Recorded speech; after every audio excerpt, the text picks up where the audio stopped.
Welcome back to Campfire Horror Tales. Tonight, as the wind whispers through the dying leaves, we'll share 6 true Halloween stories. Tales told in quiet towns, forgotten fields, and dark rooms where shadows never fade. So, sit close to the fire. The night is long, and these stories are real.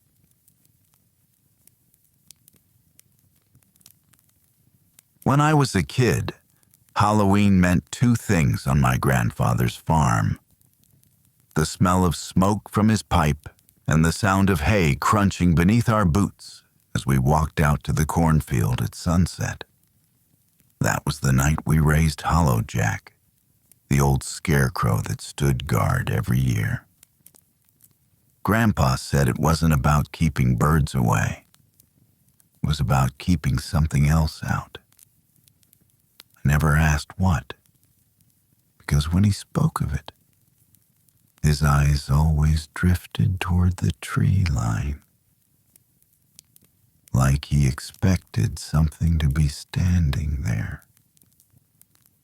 Last fall was the first Halloween after he passed. I'd inherited the house, the field, and the cracked old shed that still smelled like tobacco and damp wood. It felt wrong to let the season pass without putting Hollow Jack up. So I dug through the shed until I found him. Slumped in a corner, straw spilling from his sleeves, burlap face faded and stitched into a crooked grin. The air in there felt heavy. Still, when I pulled him upright, something clattered to the floor. An old tin amulet nailed to a stick, with symbols carved around its edge. I left it where it fell. By the time I got to the middle of the field, the sun had nearly set. The scarecrow pole was still there, a weathered cross jutting from the ground. I hoisted Hollow Jack up and tied his arms tight, just like Grandpa taught me. His shadow stretched long across the corn rows, almost reaching the porch. For a second, I thought it twitched, but maybe it was the wind or my eyes playing tricks in the fading light. That night, I couldn't sleep. The old farmhouse creaked like it always did, but there was a different rhythm to it, slower, heavier. Around midnight, I heard what sounded like boots moving over dry stalks. I told myself it was a deer, but when I looked through the window, the scarecrow's silhouette wasn't where I left it. It stood a few feet closer to the house. I blinked hard, looked again, and it was back in the field. Just the wind, I thought. Just my nerves. The next morning, I noticed something strange. Footprints. Not mine, not boot tracks. Bare, deep impressions in the cold mud, leading from the scarecrow toward my porch steps. The ground was hard enough that morning frost covered everything, except those prints. It looked like someone had walked through the field after midnight, and the earth had stayed warm where they stepped. I tried to shake it off, but the feeling stuck with me all day. Every time I looked out the kitchen window, that scarecrow seemed a little closer. I even measured once. It wasn't, but the illusion of it made my stomach twist. I told myself I'd take it down after Halloween night, keep the tradition one last time for Grandpa, and then never again. That evening, the fog rolled in early. It crept over the field like a blanket, thick enough to swallow the trees. I built a fire on the porch and sat with my coffee, staring at that dim figure standing alone in the mist. The shape of it seemed wrong, too tall, arms hanging lower than before. When the wind died, I could have sworn I heard straw shifting, slow and deliberate, like breath through cloth. I went inside, locked the doors, and tried to distract myself with old movies. But every reflection, the TV screen, the window pane, showed the field behind me, faint and gray. Each time I glanced up, the scarecrow's outline looked sharper, closer. Then the power flickered. The screen went dark. For a heartbeat, the reflection on the glass beside it showed something standing directly behind me, tall and still. When the lights came back, I was alone. The fire outside had burned low, and smoke drifted through the open cracks in the door. I grabbed the flashlight and stepped onto the porch. The fog was thicker than before, pressing against my face like wet cloth.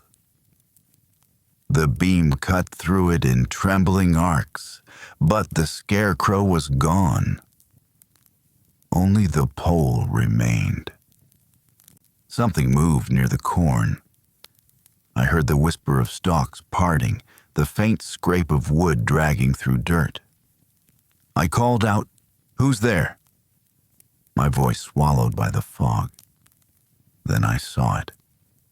Not the scarecrow, not exactly.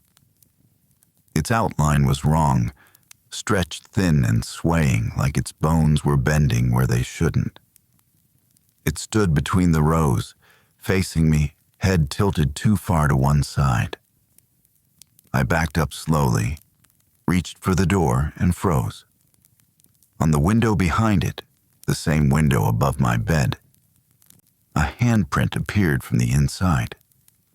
Straw clung to the glass, pressed flat against it. My chest went cold.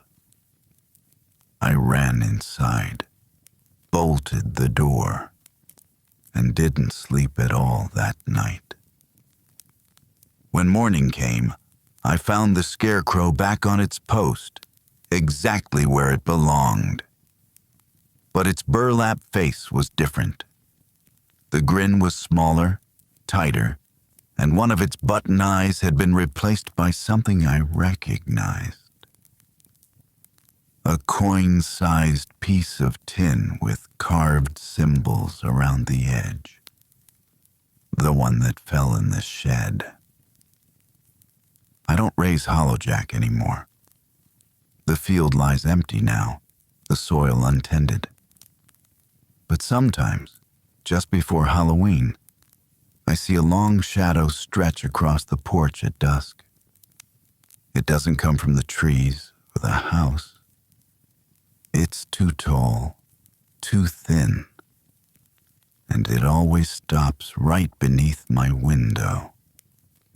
And when the wind moves through the corn that isn't there anymore, I swear I still hear straw breathing.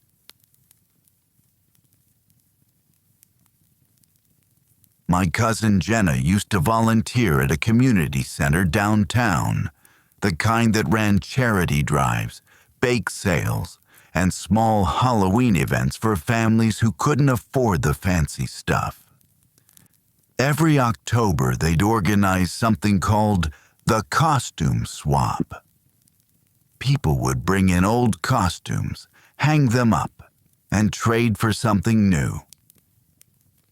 A sweet idea on paper. Jenna said the first few years were normal. Kids running around dressed as vampires, parents laughing, candy everywhere. But then, one year, a box appeared on the donation table with no name, no tag, no address.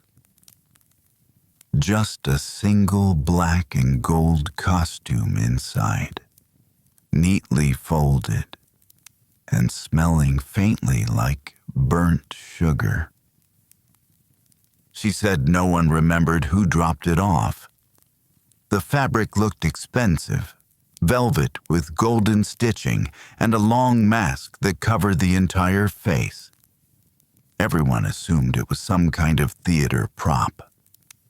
When the event opened, a teenage girl took it right away. She tried it on in the bathroom, came out smiling, and everyone said she looked incredible, like something out of an old masquerade. That was the last time anyone saw her.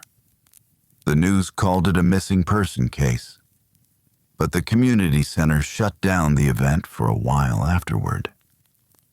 Then, the next Halloween, that same black and gold costume was hanging on the rack again. No one claimed to have brought it. No one recognized it. But it was there. Spotless, perfectly folded, waiting. Jenna said the new volunteers joked about it at first. Some thought the missing girl had just returned it as a prank.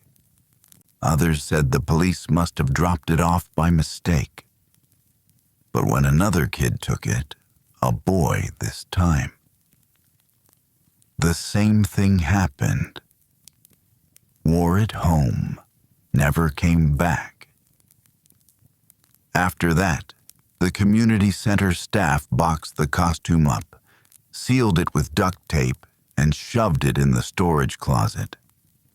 They didn't want to throw it out. Somehow it felt wrong, like it belonged there.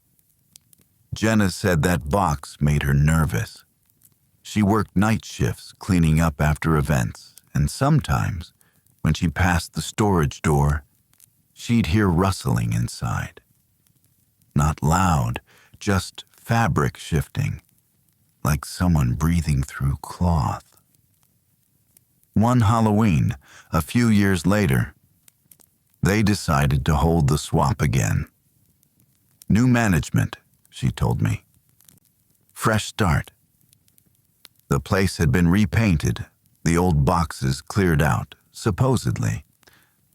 But when she walked into the room to help decorate, she saw the black and gold costume hanging by itself on the far rack. The hanger was shaking slightly, even though the AC was off. Jenna said she tried to ignore it, but it kept catching her eye all afternoon. The gold stitching shimmered, even in the dim light, like it was moving beneath the fabric. She asked the new coordinator where they found it, and the woman said, "It was already here when we opened the boxes. Maybe someone left it last year." Jenna didn't answer. That night, while she was cleaning, she noticed something. The costume wasn't hanging anymore. It was gone. The rack stood empty. She assumed someone had locked it away again, until she went into the bathroom and saw it. The mask, lying face up on the counter. She swore she didn't touch it, but when she turned to leave, it was already gone again. That was when she quit. The strange part is what happened after. Every few years, stories pop up online, posts on local forums about that same costume showing up in different towns, always near Halloween, always in donation drives, thrift shops, or school gyms. The details never match exactly. Sometimes the fabric is red and gold, sometimes black and silver. But the pattern is the same. Whoever wears it disappears. I looked it up myself once. The oldest post I found was from 1998. from a small-town message board that doesn't even exist anymore. Someone mentioned a festival outfit with golden seams found on a church porch. The writer said they took it home because it looked beautiful under the porch light. Their next message, 2 days later, said, "It fits perfectly, but it won't come off." That was the last thing they ever posted. Jenna moved away years ago, but she still avoids Halloween parties. Last October, she called me after midnight. Her voice was quiet, shaking. She said she'd walked past a thrift store earlier that evening and saw something in the window. A familiar costume, black and gold, folded neatly on a mannequin. "I didn't go inside," she told me. "But when I walked past again, the mannequin was gone." She laughed nervously, said maybe she was imagining things. But I could hear something else in the background. A faint, steady sound, like cloth dragging against tile. I told her to call the police, but she hung up before I could finish. The next morning, her apartment door was locked from the inside. No sign of forced entry. The only thing the landlord mentioned later was the smell. Faint, like burnt sugar. And that thrift store? It's closed now. But people still see a light flicker inside around Halloween night. Sometimes, when the window fogs up, you can see something drawn on the glass, 2 finger marks, dragging slowly down, like someone tracing gold thread in the dark. There's a building downtown that shouldn't exist anymore. 1417 East Halberd Street. The official city records say it was condemned in 1982 after a fire gutted the upper floors. No reconstruction permits were ever filed. And yet, every October 31st, people claim to see lights moving behind its windows. I first read about it in a forgotten local history blog. The author mentioned something called the 31st Door. Supposedly, the building once had a 31st floor, but the tower was only 30 stories tall. Maintenance logs listed elevators that stopped at 30. Floor plans ended there too. But witnesses, night guards, late office workers, described stairwells that went up farther than they should. The reports all said the same thing. The door to the 31st appeared only on Halloween night, and it never looked the same twice. The first known mention came from a night custodian named Robert Keene in 1967. His handwritten statement, archived by the Old City Library, was shaky but clear. He wrote that around 2:45 a.m., he heard music from the top of the stairwell, faint piano notes, looping the same slow melody. When he reached the landing above the 30th floor, there was a new door that hadn't been there before.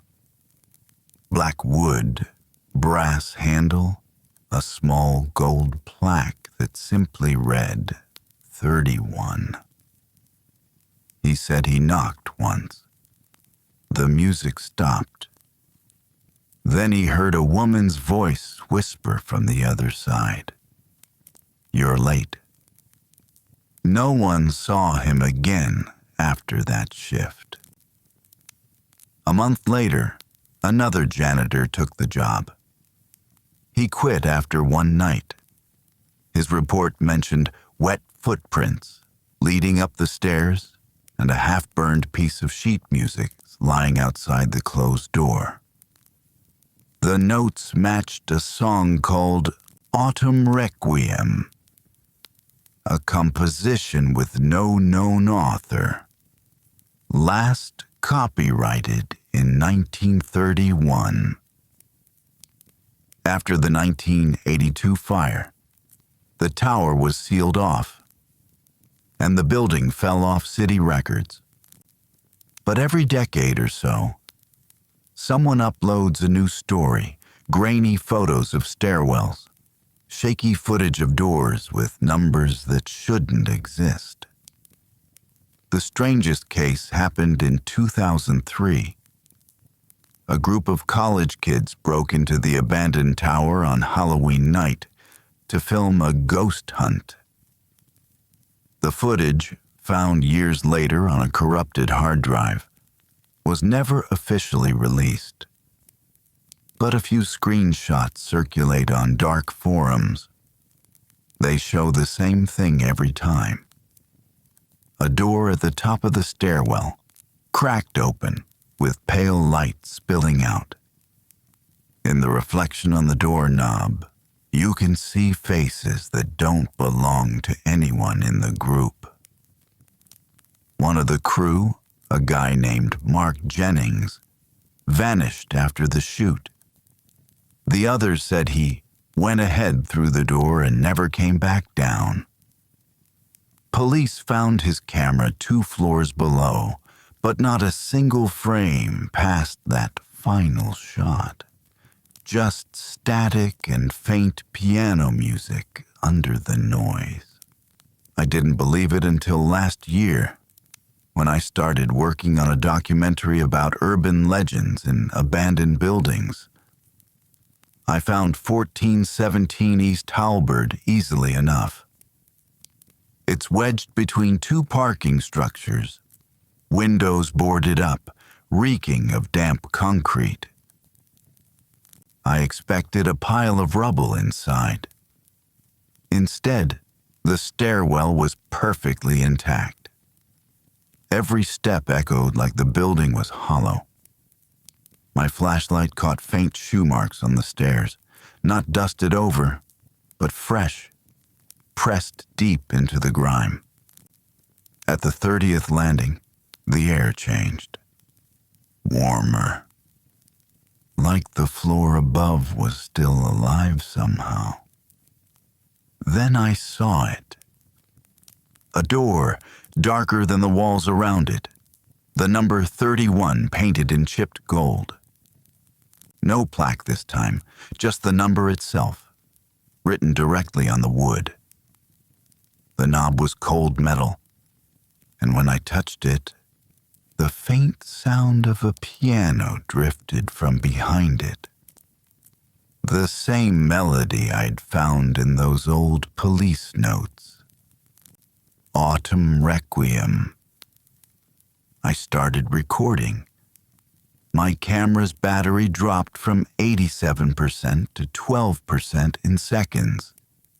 Even though I'd charged it that morning, I remember whispering something to the mic.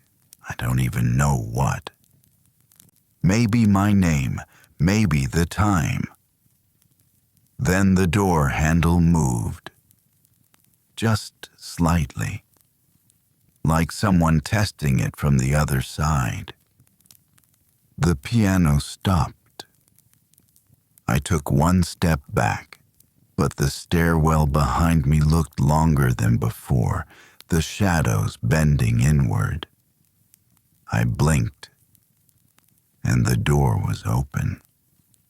There was no room beyond it, just another stairwell, rising into blackness.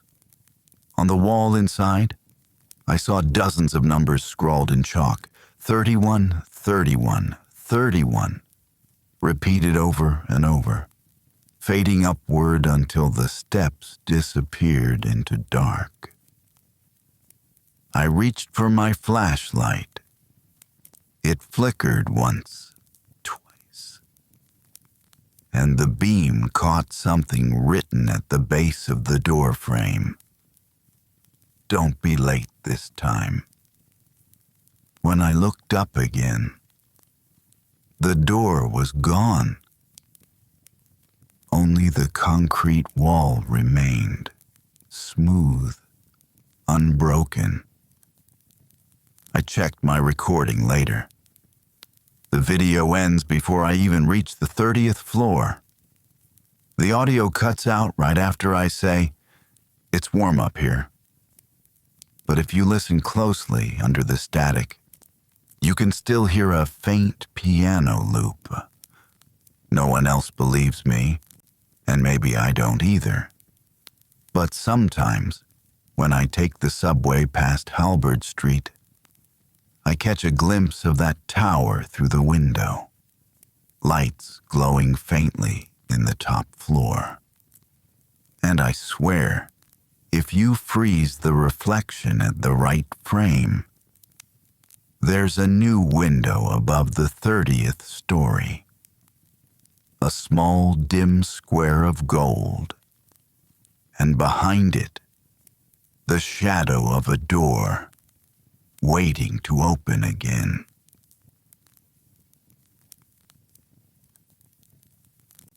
When I first moved into the boarding house on Ashgrove Lane, I thought I'd lucked out. Cheap rent, old charm, and the kind of creaky wooden floors that gave the place character. The landlady, Mrs. Calloway, was an elderly woman with perfect posture and eyes that seemed to never blink long enough. She only had one rule: don't go into room 3 after dark. It didn't bother me at first. Room 3 was just across the hall from mine. Its door always shut, its brass number dulled with age. She said it used to be part of a shared bathroom decades ago, sealed off when the building was renovated. But every time I walked by, I felt a faint draft leaking through the cracks, cool and dry, like air from a place that hadn't been touched in years. The first odd thing I noticed was the mirrors, or rather, the lack of them. My room had none. Not in the bathroom, not over the sink, not even a small one on the wall. When I asked about it, Mrs. Calloway smiled and said, "People sleep easier when they can't see what's behind them." I laughed politely, but something about her tone made me drop the subject. Weeks passed quietly. I worked night shifts, slept through mornings, and the rhythm of the house became familiar. The ticking of the old hall clock, the whisper of curtains shifting when no wind blew. But around mid-October, I started hearing something else. Faint scratching behind the wall between my room and room 3. At first, I thought it was mice, until one night the sound stopped abruptly, followed by 3 slow knocks, not on my wall, but on the other side of it. I froze, listening. The knocks came again, this time softer, like fingertips brushing wood. I told myself it was plumbing or settling pipes. Still, I couldn't stop staring at that wall. And when I finally fell asleep, I dreamed of someone standing just behind it, pressing their palms flat, waiting for me to answer. Halloween week came fast. The air grew heavy, and the old house seemed to hold its breath. On the 30th, I came home late from work, too tired to eat. As I passed room 3, I noticed the door was slightly ajar. just enough to see a sliver of black inside. I called out, thinking maybe Mrs. Calloway had forgotten to close it. No answer. Curiosity won over sense. I nudged it open. The air inside was colder than the hall. The floorboards creaked beneath a layer of dust that hadn't been disturbed in years. There was nothing in the room except a single chair facing the far wall and something hanging above it. At first, I thought it was just a dark patch on the wallpaper. But when my flashlight beam hit it, the light didn't reflect back. It disappeared completely, as if the wall swallowed it. I stepped closer and realized it wasn't a patch at all. It was a mirror. Or rather, a space where a mirror should have been. The frame was there, empty, its glass missing. But the surface behind it shimmered faintly, like heat rising from pavement. I leaned in. My reflection didn't appear. Just that faint ripple, pulsing softly. And then, from deep within that shimmer, something moved. I staggered back. The chair tipped and fell, cracking against the floor. My flashlight flickered, and in that split second before it went out, I saw a shape in the empty frame. It was me, only not quite. My reflection stood inside, breathing slow, one hand pressed against the invisible surface. Its mouth moved, but no sound came out. I ran out of the room, slammed the door, and didn't sleep that night. The next morning, I tried to leave the house, but Mrs. Calloway was waiting by the stairs. Her expression didn't change, but her voice was soft when she said, "You opened it, didn't you?" I didn't answer. She sighed, handed me an envelope, and said, "Some doors stay closed for a reason. Some rooms, too." Then she went back to her parlor, like nothing had happened. Inside the envelope was a black and white photograph. The same room, decades ago, furnished, well kept. On the wall above the chair was the same frame, only this time the mirror was intact. And in that reflection, standing beside a woman I recognized as a younger Mrs. Calloway, was someone else. Someone with my face. That night, I heard the scratching again. Louder this time. I pressed my ear to the wall and heard breathing. Slow, steady. Then a whisper. It said my name. I shoved furniture against the door and tried to stay awake. But around midnight, the scratching turned to knocking again. This time, it came from my side. When I finally dared to look, I saw faint handprints forming on the wall, pushing outward. The wallpaper stretched and tore, and beneath it was that same faint shimmer, like a reflection trying to come through. I ran. I didn't pack. I didn't even lock the door behind me. The next day, when I went back with a friend to grab my things, room 3 was sealed again, nailed shut with wooden boards. Mrs. Calloway was gone. The house was empty. But as I carried my box down the steps, I caught a glimpse of something shiny wedged between the floorboards. A shard of glass, thin and curved, like part of a broken mirror. When I picked it up, I saw a reflection, not mine. It smiled and whispered, "You're home now." I dropped it, ran to my car, and never went back. Still, every year when Halloween comes around, any mirror I look into flickers for just a second. And sometimes my reflection doesn't blink when I do.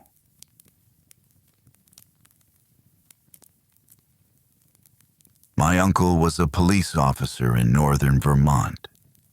He wasn't the kind of man who told ghost stories.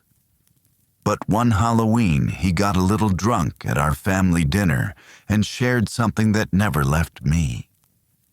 He called it the Church of October.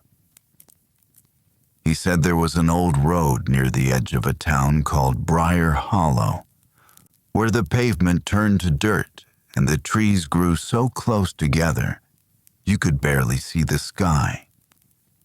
At the end of that road stood an abandoned chapel. Locals said it used to be a meeting place for a small congregation in the early 1900s. Farmers, mostly, who believed the harvest season wasn't just about crops, but about offering. They met only once a year, on Halloween night. By the time my uncle joined the force, the place had been long deserted. But every October, the station would get strange calls. Reports of faint music echoing through the woods, dozens of candles seen burning in the windows. Figures walking in the graveyard beside the chapel, dressed in old-fashioned clothes. Most officers brushed it off.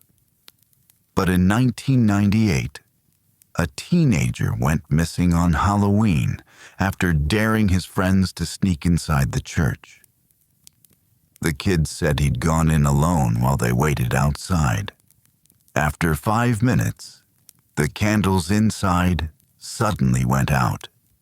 When they entered to look for him, the pews were empty, except for one wax figure sitting in the front row.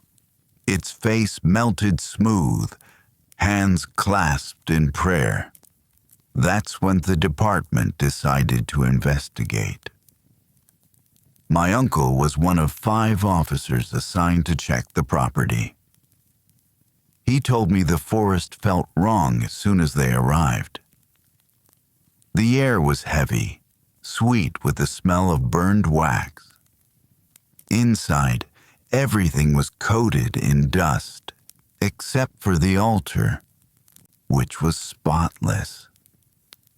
Polished wood, candles arranged in perfect symmetry. The weird part, he said, was that every candle was lit, even though there were no matches, no sign of anyone living there. The wax figures lined the pews, dozens of them, men, women, children. Some were dressed in tattered modern clothes, others in what looked like old Sunday garments from another century. All of them faced the altar. One officer, a rookie, thought they were props. He touched one and immediately pulled his hand back. The wax was warm. The group split up to search the back rooms. My uncle stayed near the altar, where he noticed a large ledger sitting open. The pages were yellowed, covered in names written in uneven handwriting. He recognized a few, including the missing teenagers. Next to each name was a date, always October 31st. He said the next thing he remembered was a low hum filling the room, like 100 voices whispering at once. The candles flared brighter, the air shimmering with heat. One of the wax figures began to move, just slightly, like its chest was rising. The rookie screamed. The others ran in from the side rooms. Every figure was trembling now, small spasms under their wax skins. The air smelled like burnt sugar and something metallic. My uncle grabbed the ledger and shouted for everyone to leave. They ran. By the time they reached the cruiser, the church windows were glowing orange. He said he looked back once and saw silhouettes standing in every window, their faces blank but turned toward him. When the fire crew arrived the next morning, the chapel was untouched, not a single burn mark. But the ledger he'd taken was gone.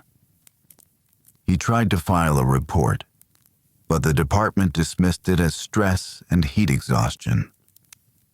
2 of the officers quit within a month. The rookie moved out of state. My uncle stayed on the force, but refused to take any Halloween shifts again.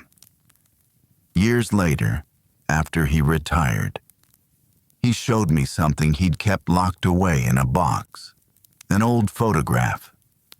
It was taken from the hill above Briar Hollow, dated October 31st, 2008.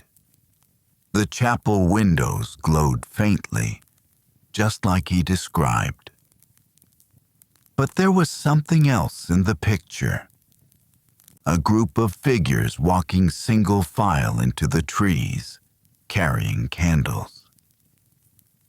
The following year, a family driving through that same area at night reported seeing lights moving between the trees.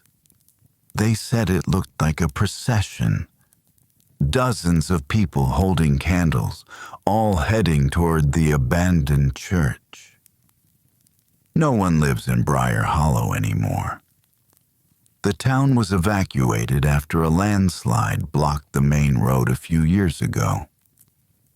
But sometimes hikers still find remnants of wax scattered along the trail, shaped like hands, faces, or candle stubs, fused into dirt. I asked my uncle if he ever went back. He said no. But the last time I visited him, I noticed something strange in his garage.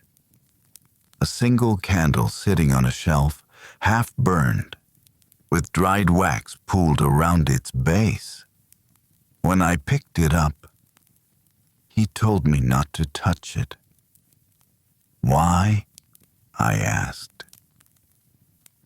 He looked at me for a long time before saying, "Because it still burns, when it shouldn't." That night, I swear I smelled smoke.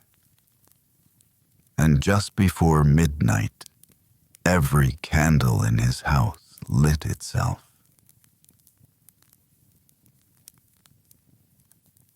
A guy I used to work with, his name was Travis, told me a story once during an overnight shift.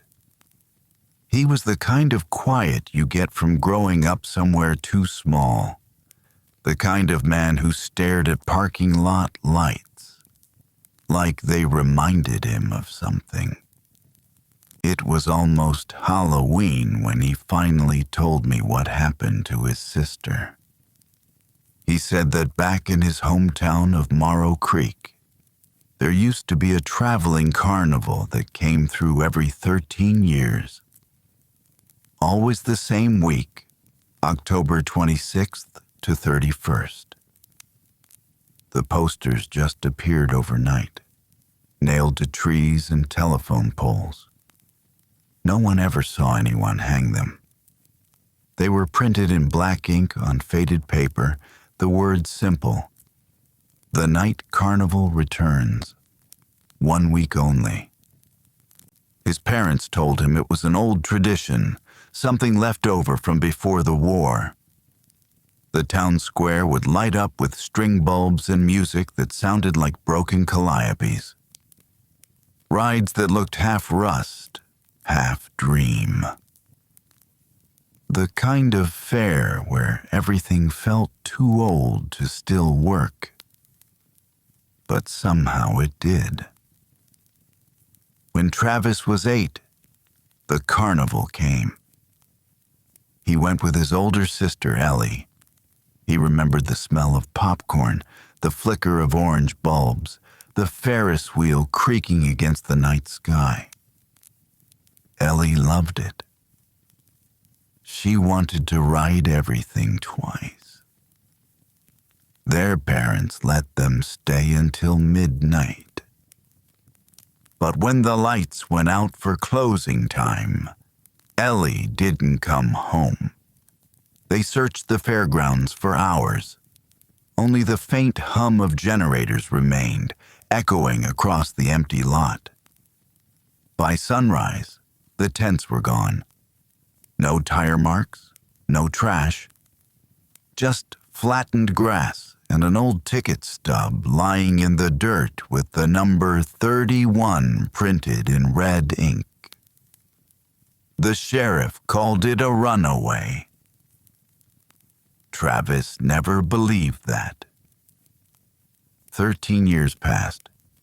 He moved away, went to college, tried to forget. But then, one fall night, he got a call from an old friend back home. The posters were up again. He drove 6 hours straight back to Morrow Creek. The fairground looked exactly like he remembered, like time had hit pause and waited for him. The same crooked carousel, the same Ferris wheel swaying against a black sky. The same music playing too slow, like a song melting in reverse. He walked through the crowd, searching faces, hearing laughter that felt just a little offbeat. People looked wrong, he said. Smiling too long, eyes too bright. Then he saw her. Ellie. Standing in front of the cotton candy stand, wearing the same jacket she'd worn the night she vanished. She looked exactly the same, not older, not changed. Her hair fell the same way. The same freckles dotted her cheeks. She smiled when she saw him, held out her hand, and said, "You came back." He couldn't speak. He just stared as she led him toward the Ferris wheel. The operator nodded at them like they'd been expected. The cart door shut behind them with a soft click. As the wheel began to turn, Travis noticed something strange. The town below looked different. No cars, no street lights. Just endless carnival lights stretching to the horizon, rows of tents vanishing into dark fields. And the people, they weren't moving anymore. Every figure below stood perfectly still, heads tilted upward, watching the wheel rise. Ellie reached over and took his hand. Hers was cold. "It's so much better now," she whispered. "You should stay." When he looked at her again, she wasn't smiling anymore.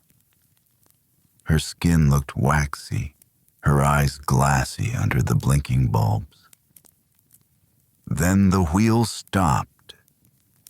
Their cart rocked gently at the top.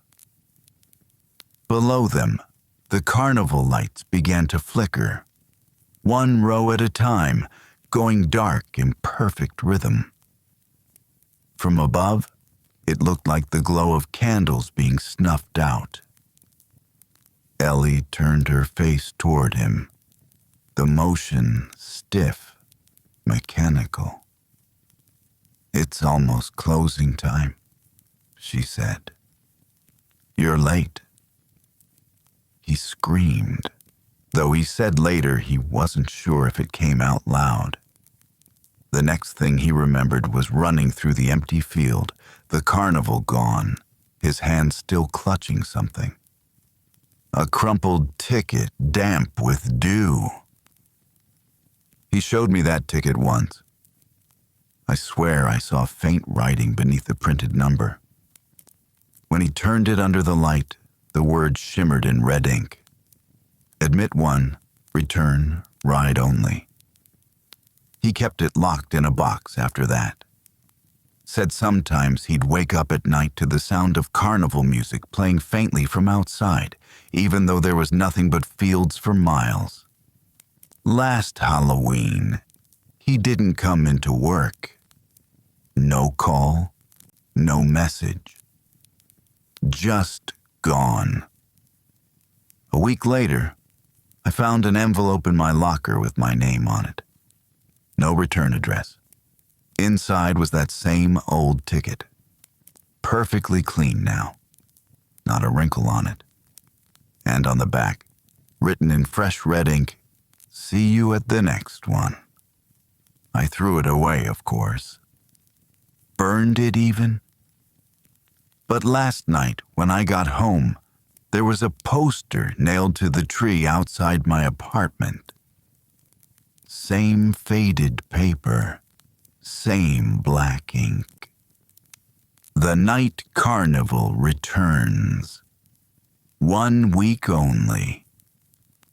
And beneath it, scrawled by hand, "Welcome back, Travis."